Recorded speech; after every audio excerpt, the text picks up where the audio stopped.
Good morning everyone, कैसे हैं आप लोग। आशा करती हूँ कि आप सभी लोग अच्छे होंगे। Happy Navratri and welcome back to my channel that is अव्युक्स मॉम। मैं वर्ते का स्वागत करती हूँ। तो बताइए कैसे हैं आप लोग। नवरात्रि का दिन आप लोगों का कैसा जा रहा है, फास्ट कैसा जा रहा है, तो प्लीज़ ज़रूर मुझे बताइएगा। और ज़्यादा टाइम नहीं लेती हूँ और आज आपसे फिर मैं अपने पूरे दिन का छोटे छोटे क्लिप्स में मैं शेयर करूँगी कि मैंने पूरा दिन कैसे बिताया, क्या क्या किया, पाठ कैसे किया, पूजा कैसे की, क्या खाया। तो चलिए फिर ज़्यादा टाइम नहीं लेती हूँ, तो शुरू करते हैं आज का व्लॉग। तो यहाँ मैं अपने मंदिर का आपको दर्शन करा देती हूँ। यहाँ मैंने कलश स्थापना की है और ये जो मेरा दीपक है ये दिन रात जलता रहता है। और यहाँ मैं दिया जला के एक बार सारे भगवान को दिया दिखा दे रही हूँ। और यहाँ मैं पाठ करने बैठ गई थी, बट मेरा बेटा मुझे पाठ करने ही नहीं दे रहा था। बोल रहा था मुझे पढ़ना है मम्मा, मुझे पढ़ना है। बगल में बिठाई, फिर भी आके कह रहा नहीं मम्मा प्लीज़ मुझे दे दो ना, प्लीज़ मुझे दे दो ना मम्मा। मैं उसे बहला रही थी, जाओ अच्छा जाओ दूसरा ले आओ बुक, मैं तुम्हें वहाँ दे देती हूँ।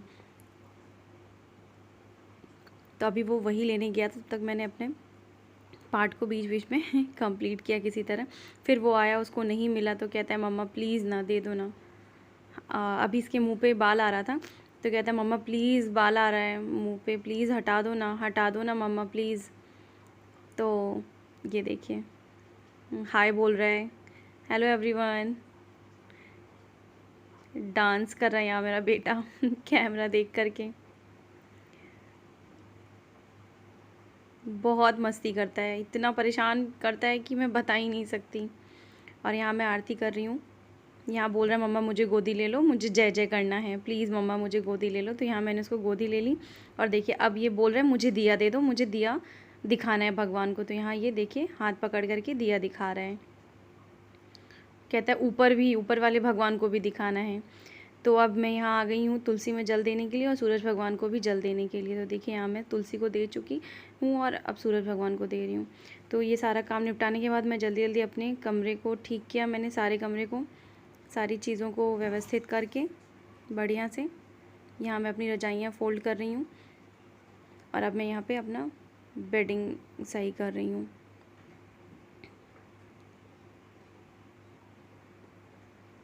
ये काम अगर मॉर्निंग में कर लेना तो दिन भर की छुट्टी रहती है। अगर इसमें आलस कर गया ना तो फिर दिन भर बिस्तर ऐसे पड़ा रहता है, मुझे बहुत आलस लगती है। तो ये देखिए यहाँ मेरा कमरा सेट हो चुका। और यहाँ कहते ना कि एक लड़का भी एक लड़की की कमी पूरी करता है, मतलब एक बेटा भी एक बेटी की कमी पूरी करता है। यहाँ पे ये नेल पॉलिश पा गया था, इसने पूरे अपने हाथ पैर में नेल पॉलिश लगाया और बोलता है मम्मा दो, अब मैं तुम्हें भी लगाऊंगा। तो इसने मेरे भी उंगलियों में लगाया था। अब मैं आ गई हूँ क्योंकि बाहर बारिश बहुत हो रही थी, तो बहुत कपड़े थे 2 दिन के, मैंने कपड़ों के ऊपर कपड़े डाल के सुखाए थे बाहर। तो फिर मैं जल्दी जल्दी यहाँ सारे कपड़े डंप कर दी, बारिश बहुत तेज़ आ गई थी। तो फिर मैं अब यहाँ पे कपड़ों को फ़ोल्ड करके हटा दूँगी। अगर ये इसमें भी मैं यही बोलूँगी, अगर यहाँ हम आलस कर जाते हैं ना तो ये दिन भर कपड़े ऐसे सर दर्द बने रहते हैं। अब मन ही नहीं करता है, इतना काम होता है कि फिर रह ही जाता है वो, और फिर अगले दिन के कपड़े। तो यहाँ मैंने सारे कपड़ों को फ़ोल्ड कर लिया और मैं सारे कपड़ों को उसके जगह पे रख दूँगी। यहाँ इनके मेरे हस्बैंड की अलमारी है तो इसमें मैं इनके कपड़े डाल दूँगी। और यहाँ मैं अब आ गई हूँ दूसरे बेडरूम में, जहाँ मेरे और मेरे बेटे के हनु के कपड़े रहते हैं। तो मैं धीरे धीरे करके वो सारे कपड़े वहाँ रख दूँगी। यहाँ ये बोलता है मम्मा टॉर्च जला के दो ना, तो मैंने यहाँ टॉर्च जला दिया। अब मैं ये दूसरे रूम को भी सही कर लूँगी। यहाँ पे कुछ चीज़ें, अगर मैं बेड बॉक्स खोलती हूँ तो मेरा बेटा बोलता है ये निकाल दो, वो निकाल दो। तो वो सारी चीज़ें डंप पड़ी रहती हैं, तो उसको भी मैं, जब भी मैं ये खोलती हूँ तो मैं वो सारी चीज़ें एक्स्ट्रा जो रहती हैं मैं अंदर डाल देती हूँ। अब मैं इसकी भी बेडिंग को सही कर लूँगी। देखिए यहाँ पे मैंने बेड बना दिया है बढ़िया से। और अब मैं झाड़ू लगा लूँगी पूरे घर भर में, क्योंकि छोटा बच्चा है तो वो दिन भर गंदा होता रहता है। तो वो झाड़ू तो मैं 2 से 3 बार लगा ही लेती हूँ। कभी बिस्किट गिराया, कभी कुछ कभी कुछ। अभी तो वो टमाटर खा रहा था, टमाटर उसने पूरे घर भर में टमाटर गिराए थे। उसके बाद से मैं सोफ़ा सही कर लूँगी, सोफ़े के बाद मैं डाइनिंग टेबल को भी सही कर लूँगी। ये मेरा डाइनिंग टेबल भी सही हो गया। और अब मैं चलूँगी अपनी लॉन्ड्री की तरफ। तो मैं यहाँ सारे अपने कपड़ों को लॉन्ड्री में लगा दूँगी।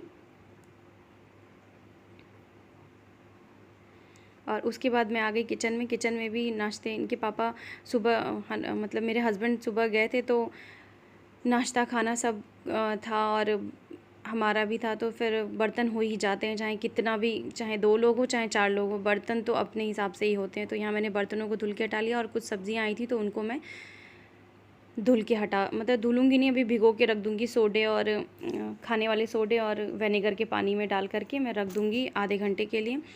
देखिए, और यहाँ हम चलते हैं डिनर की तरफ। यहाँ मैं सीधे रात में आ गई और यहाँ मैंने एक प्रेशर कुकर लिया है और प्रेशर कुकर में मैंने 3 चम्मच घी डाला। घी गर्म होते ही जीरा डाल दिया। जीरा क्रैकल हुआ है तो उसमें मैंने मिर्चा और अदरक खूब ढेर सारा कूट के रखा था तो उसको मैंने डाल दिया। उसको एक बार अच्छे से चला लेंगे। उसके बाद हम कटे हुए टमाटर को इसमें डाल देंगे। इसको भी एक बार चलाने के बाद जब इसको एक बार अच्छे से चला लेंगे तो हम इसमें आलू और मैंने गाजर काट के रखे थे तो वो गाजर और आलू को भी आप चाहें तो जो भी सब्ज़ी आप व्रत में खाते हो आप इसको इसमें डाल सकते हैं।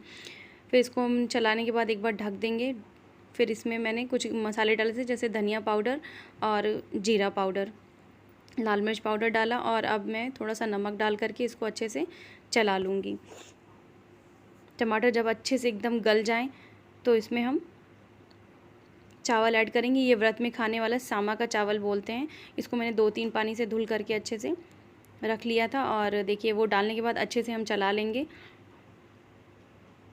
और यहाँ हम रायते की तैयारी कर रहे हैं। दही है, दही में मैंने टमाटर काट के अच्छे से बढ़िया फाइनली चॉप करके डाल दिया। इसमें मैंने भुना हुआ जीरा और सेंधा नमक जो हम व्रत में खाते हैं वो डाल के बढ़िया, धनिया पत्ती डाल के अच्छे से इसको हम मिला के रख लेंगे। यहाँ पे हमारा रायता तैयार है। और यहाँ पे हम अब चावल जब मिलाने के बाद जब हो गया था तो इसमें मैंने पानी डाल दिया है।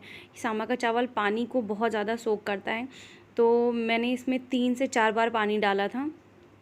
तो आप अपने हिसाब से डाल सकते हैं। अगर आपको खिचड़ी के फॉर्म में चाहिए तो आप खुला पकाइए, मैं तो ये कहूँगी। मुझे एक्चुअली खुला ही पकाना था। और पानी डालने के बाद एक बॉयल आ जाए तभी इसमें आप प्रेशर कुक कीजिएगा। यहाँ हमारे सामा के चावल का पुलाव, रायता और चटनी बनके तैयार है। ये देखिए। अगर आपको मेरी व्लॉग्स अच्छे लग रहे हो तो प्लीज़ लाइक कीजिए, कमेंट कीजिए और शेयर कीजिए। और प्लीज़ अगर आप मेरे चैनल पे नए हैं तो सब्सक्राइब कीजिए क्योंकि मुझे बहुत ज़रूरत है आपके प्यार की। तो प्लीज़ प्लीज़ प्लीज़ मुझे सब्सक्राइब करते रहिए जिससे मुझे मोटिवेशन मिले और मैं और आगे बढ़ते जाऊँ।